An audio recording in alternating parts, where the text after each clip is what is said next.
Détérioration de la démocratie au Sénégal, l'Union européenne est complice. Malgré la température sociale et électorale qui monte, le pays affiche le sourire. Les Lions ont prouvé, hier, qu'ils tiennent à leur titre de « roi d'Afrique ». Ils ont obtenu une belle victoire à l'entame de la CAN contre le voisin gambien. Ça rassure pour la suite. Pendant que le sport déride et unit le peuple, les frustrés des parrainages grimacent. Ils sont allés s'apitoyer sur leur funeste sort devant les Toubabs de l'Union européenne. Image écornée d'une démocratie à reculons que l'on pensait aux archives des larmoiements. Comme si ces Occidentaux n'ont rien vu des exécrables actes posés par le pouvoir en place depuis 2 ans et qui relèvent du registre du « je m'en foutisme ». Ils ont tout vu, ces Toubabs donneurs de leçons, mais préfèrent regarder ailleurs. Attendant certainement que ça brûle pour venir jouer au sapeur-pomme-pied.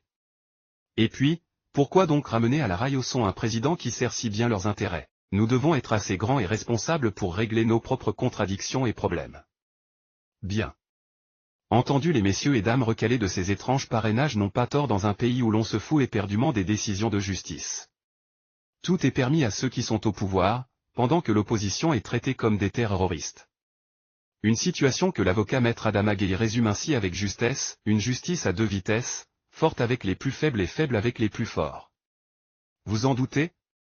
Pendant que l'on gaze des opposants, emprisonne des jeunes gens qui ne faisaient que discuter avec des citoyens sur la place publique, des jeunes dont on a amené le dossier en instruction pour prolonger leur séjour carcéral, pendant que l'on interdit à des leaders politiques de manifester avec leurs militants, que les gendarmes ferment les permanences de ces mêmes leaders, le candidat du pouvoir, lui, déroule tranquillement dans la région sud du pays avec une belle propagande de flagorneurs constipés à force de bouffer indûment les richesses du pays.